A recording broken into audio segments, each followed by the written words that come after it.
Enterprise Manager allows users to check if their assets, such as hosts and databases, are in compliance with industry standards, Oracle best practices, and their own internal organizational policies and recommendations. The users can achieve this by using the Enterprise Manager compliance user interface. So let's take a look at the Enterprise Manager by logging in first.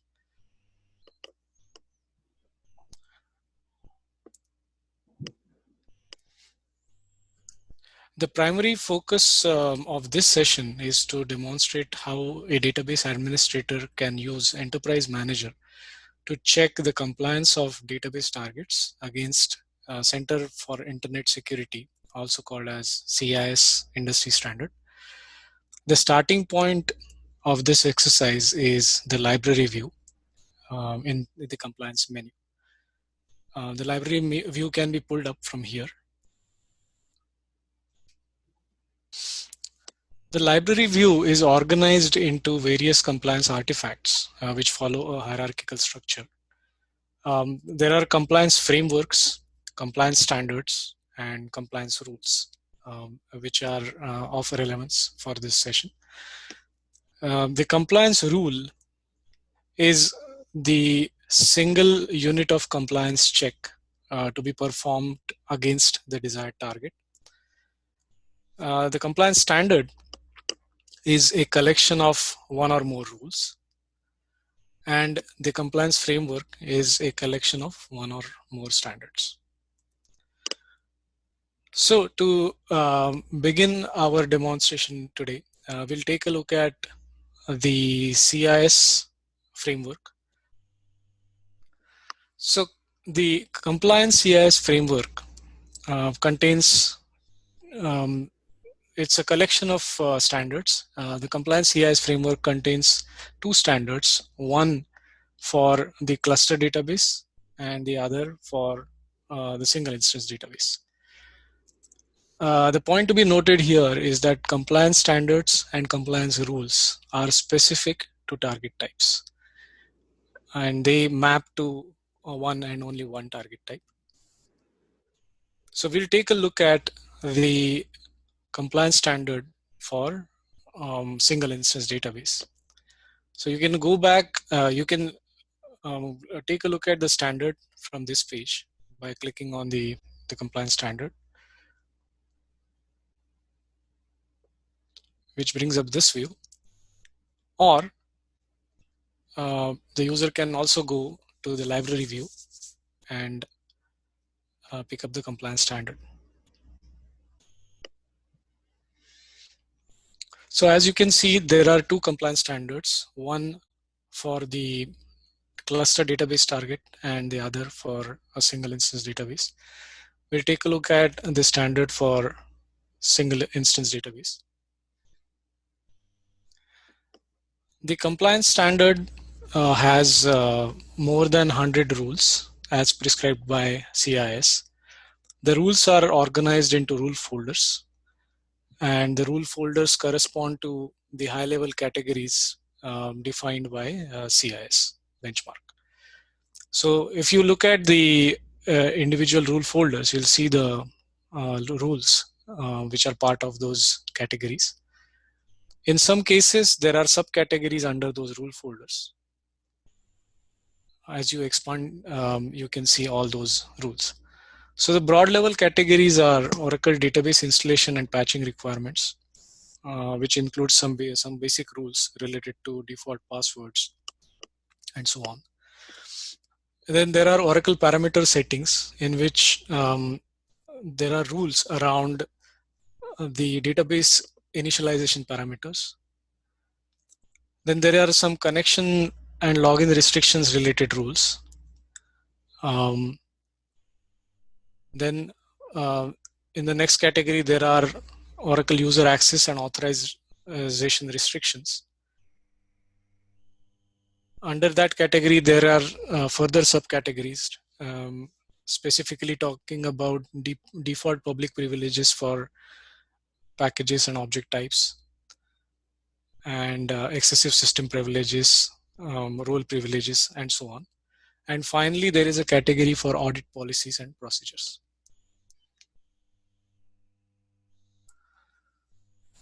The standard, compliance standard, is the only artifact out of all the compliance objects available in compliance library that can be associated to a target. And associating a compliance artifact, in this case compliance standard, basically begins the process of performing the compliance evaluations on those targets. The user can associate compliance targets to standards by selecting the specific standard and either associating the standard to one or more targets, or associating the associating the standards to one or more groups. So associating this standard to targets can be done by opening the associate targets dialog box.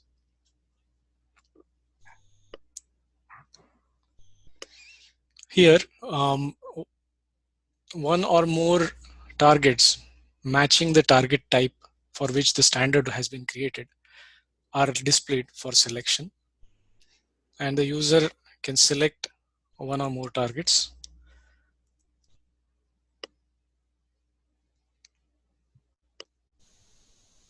So once the targets are selected and then the user confirms the selection, the process of associating the targets begins.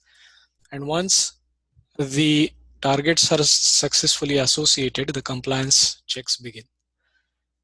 Now, most important thing to be noted here is that the compliance checks are initiated at this moment, as well as they are also scheduled to be run every 24 hours. So the targets undergo a continuous compliance check once they are once the target is associated to a certain compliance standard.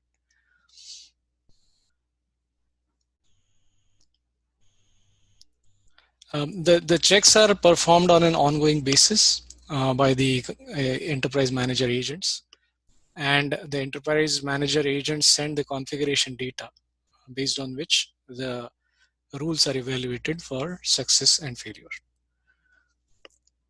So let's click on confirming the association, which will initiate the process of associating the standard and start the compliance checks.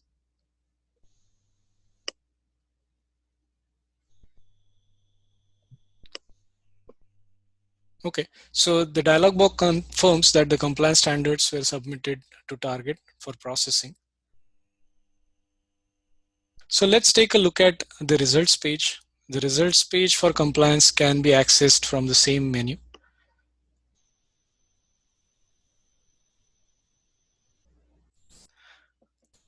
So the compliance results are organized again in the same hierarchy of artifacts. There are compliance framework specific results, compliance standard specific results, and then there is a tab for target compliance.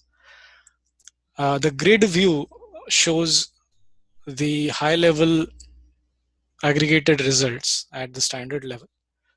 And for this standard, you obviously see the target type it's applicable to, and the number of targets evaluated plus their overall status. So in this case, there are 2 targets evaluated, which is what we selected, and their overall status is they are not compliant because there are some failures. The next column in the grid shows the count of number of basically the violations and their severity. So in this case, it's showing more than 300 violations, and then finally it's showing an average score, average compliance score of this compliance operation for this standard. Taking a look at the result details, we will find out what is the score at the individual compliance, what is the level of compliance of each target, and which rules have been violated. So the details view is again organized in this format. You have the actual compliance standard and rules on the left hand side in a view similar to the library view, and then the results are on the grid on the right hand side in a grid. The results show the compliance levels at each individual target level, and it also shows the overall pie chart um, for the for the standard. So in this case, as you can see, one database has 153 violations, while the other one has slightly more violations than that. And the score for the second target is 0, which essentially means that nearly all rules, or in fact all rules probably have been violated. The reason the number of violations is more than the number of rules is because one rule failure can generate multiple violations depending on the nature of the rule. I mean, to take an example, if the rule talks about, or the rule is supposed to check security or login permission settings for database users, then there can be multiple database users that violate the rule.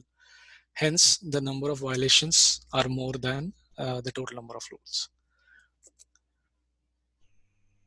Expanding the rule folders opens the view of all the rules that have failed.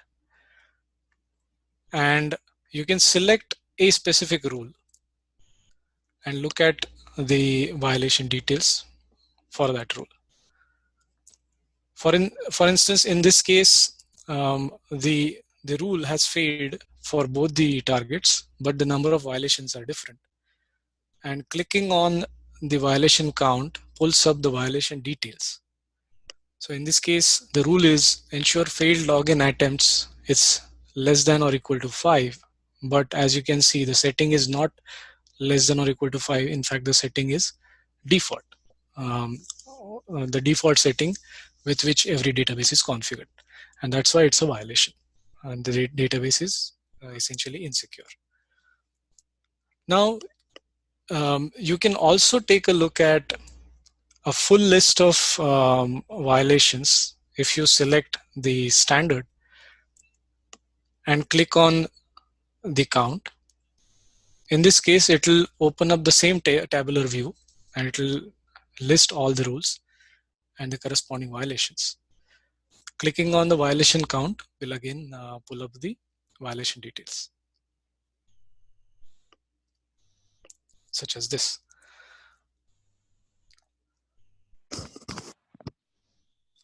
Now, let's take a look at specific violations and the reasons why the violations have originated. So we can take a look at this category: Oracle user access and authorization restrictions. Under this category, you have various subcategories, and one of them is default public privileges for packages and object types. Expanding that, we will see that all the rules have been violated. And if we specifically select, let's say, this particular rule, we will see that there is one violation on each of the targets. Now, selecting the rule obviously allows us to take a look at the violation count. In addition, you can go to this violation events tab to take a closer look at the violation for a specific target. So in this case, let's take a look at this insecure DB target. So selecting that specific violation pulls up a lot many details about the violation metadata, and more importantly, it brings up the recommendations for the violations. In this case, it says to remediate this setting, execute the following SQL statement and the actual SQL command, which is what has been specified by CIS benchmark in their documentation. So one can remediate this violation by executing this on the SQL prompt. It's also possible to remediate this violation by specifying a corrective action in Enterprise Manager. Alternatively, the user can also decide to or choose to ignore this violation by going to the results tab and going to the manage violations tab and suppressing those violations. Now in this case, let's try to remediate by actually executing this command and see how the results change once the command has been executed.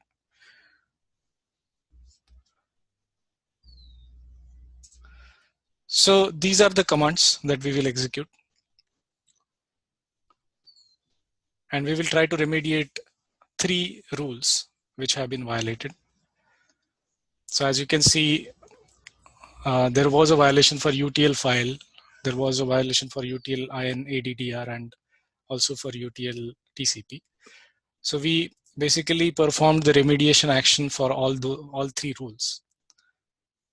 And let's see how the results reflect the changes that we made. So after the remediation actions have been performed and upon receiving the latest configuration, if you revisit the results page, you will see that the violation count has changed. As I mentioned, once you associate the targets to a compliance standard, the compliance evaluation is performed in an ongoing basis, and every 24 hours the latest collection is sent back to OMS for compliance evaluation. Purely for the demo purpose, I have forced a collection, but in the user environment, the re-evaluation will happen automatically. Now, as you can see, the violation count has gone down from 347 to 344 because of the 3 violations we remediated. We can go back to the result details and open the same view, open the same rule folder, same subcategory.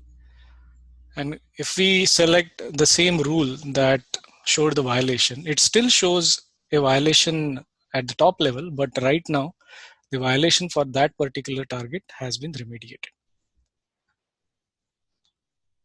Same is the case with the other 3 rules.